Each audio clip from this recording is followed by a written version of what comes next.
Hello everyone, आप सभी का स्वागत है मेरा इस चैनल डिटेल सिविल लर्निंग में। आज हम लोग डिस्कस करने वाले हैं IS 456 2000 के admixture, reinforcement and some parts of concrete. तो आइए शुरू करते हैं।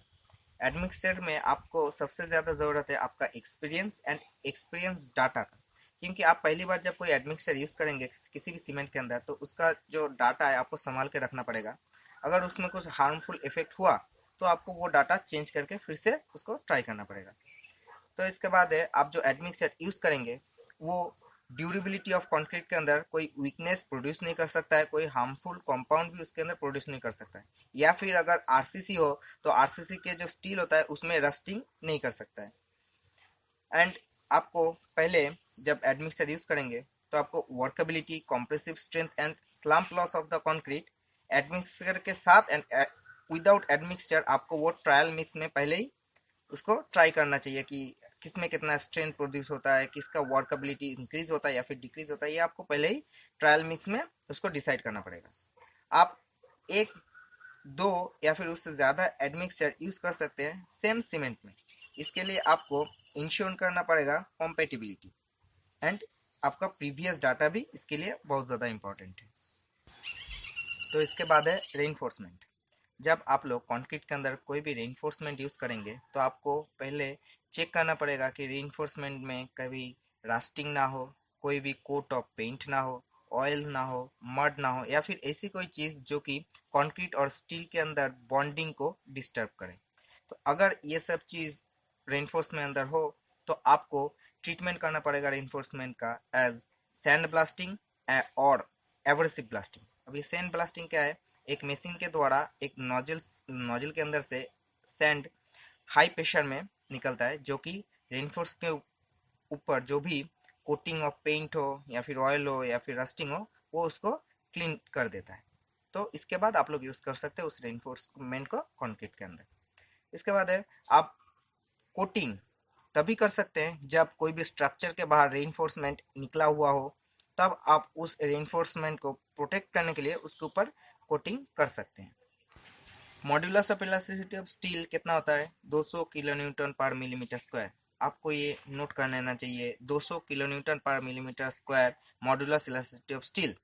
इसके बाद है कैरेक्टरिस्टिक यील्ड स्ट्रेंथ। स्टील का कितना होता है? Minimum yield stress by 0.2% of proof stress. 0.2% proof stress क्या है? HOSD बार में हम लोग डायरेक्ट यील्ड पॉइंट को डिफाइन नहीं कर सकते हैं, तो इसके लिए हम लोग स्ट्रेस स्ट्रेन कर्व लेते हैं। स्ट्रेन 0.2% लेते हैं, 0.2% इक्वल्स टू 0.002। तो वहां से स्ट्रेस स्ट्रेन जो कर्व रहता है उसके पैरेलली हम लोग ड्रॉ कर देते हैं उस लाइन को, और वो लाइन जहां पर जाके इंटरसेक्ट करता है उस पॉइंट को हम लोग जानते हैं 0.2% प्रूफ स्ट्रेस और यील्ड स्ट्रेस के नाम से। इसके बाद है कंक्रीट। अब कंक्रीट का कैरेक्टरिस्टिक स्ट्रेंथ होता क्या है, पहले हम डेफिनेशन पढ़ लेते हैं। The characteristic strength is defined as the strength of the material below which not more than 5% of the test result are expected to fail। इसका मतलब क्या है? आप एज्यूम कर लीजिए कि आप 100 क्यूब लिए हैं M20 ग्रेड कंक्रीट का। जब आप उसको लेके कॉम्प्रेसिव स्ट्रेंथ टेस्ट करेंगे तो 95 क्यूब का स्ट्रेंथ आना चाहिए 20 न्यूटन पर मिलीमीटर स्क्वायर, या फिर उसके ऊपर का 5 क्यूब जो है वो आपका नीचे भी आए तो भी कुछ प्रॉब्लम नहीं है। अगर 5 से ऊपर आए, मीन्स 5 to 10 तक या फिर उससे ज़्यादा तक आए, तो आपको ये मान लेना है कि आप जब ग्रेडिंग कर रहे हैं तो उसमें कुछ प्रॉब्लम अराइव हो रहा है, जो कि आपको ढूंढना है। इसके बाद हम लोग आ जाते हैं minimum grade of concrete for plain and RCC are in table number 5। Table number 5 में दिया हुआ है कि आप पीसीसी या फिर आरसीसी जब भी इस्तेमाल करें तो मिनिमम आपको कितना ग्रेड यूज करना चाहिए एज पर एक्सपोज कंडीशन, ये यहाँ पर प्रोवाइड किया है। जैसे कि यहाँ पर हम लोग देख लेते हैं, मॉडरेट कंडीशन में पीसीसी मिनिमम लेना चाहिए M15 एंड आरसीसी लेना चाहिए M25। यही सब यहाँ पर डिस्कस किया हुआ है, आप एक बार पढ़ लीजिए, बाकी सब हम लोग बाद में डिस्कस करेंगे। इसके बाद आ जाते हैं concrete of grade lower than this, means अगर कंक्रीट इसके लोअर लेवल का हो तो वो आप कहाँ कहाँ इस्तेमाल कर सकते हैं। तो यहाँ पर दिया हुआ है, प्लेन कंक्रीट कंस्ट्रक्शन में आप लोग यूज़ कर सकते हैं, लीन मीन्स वीक कंक्रीट में हम लोग यूज़ कर सकते हैं, सिंपल नॉर्मल फाउंडेशन में या फिर टेम्पोररी कोई भी आरसीसी स्ट्रक्चर हो उसमें आप लोग यूज़ कर सकते हैं।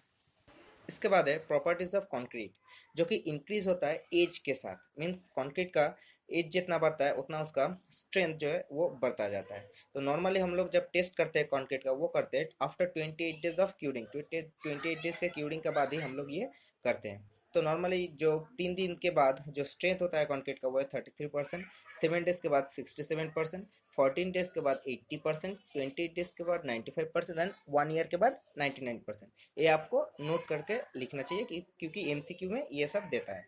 इसके बाद आ जाते हैं table number 2, grade of concrete. अब डिफरेंट ग्रेड ऑफ कंक्रीट तो आपका सामने ही है, कितना कितना ग्रेड का होता है एंड इसका कैरेक्टरिस्टिक कंप्रेसिव स्ट्रेंथ भी कितना होगा वो भी दिया हुआ है। यहाँ पर याद रखने वाली बात यह है, जितना भी ग्रेड दिया हुआ है उसका जो कैरेक्टरिस्टिक कंप्रेसिव स्ट्रेंथ है वो आफ्टर 28 डेज क्यूरिंग का बाद का स्ट्रेंथ है। ठीक है, तो नीचे दिया हुआ है ग्रेड M55, मतलब M55 से ऊपर जितना भी ग्रेड होगा उसका जो एक्चुअल कॉम्प्रेसिव स्ट्रेंथ है वो आपको प्रैक्टिकली फील्ड में निकालना होगा। ठीक है, तो इसके बाद आ जाते हैं tensile strength of the concrete. अब tensile strength of the concrete कितना होता है, 0.7 FCK। अब टेंसाइल स्ट्रेंथ हम लोग कैसे निकालते हैं, टेंसाइल स्ट्रेंथ दरअसल हम लोग डिफाइन करते हैं दो प्रोसीड्यूर से, एक है स्प्लिट सिलेंडर टेस्ट, एक है फ्लेक्सचर टेस्ट।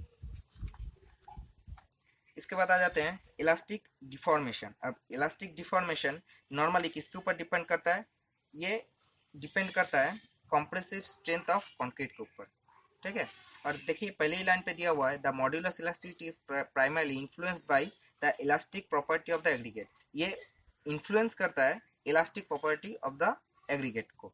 इसके बाद है short term static modulus of elasticity, EC, या फिर modulus of elasticity of concrete कितना होता है 5000 root over of FCK। And the actual value, जो इसका एक्चुअल वैल्यू होता है नॉर्मली वो इस फॉर्मूला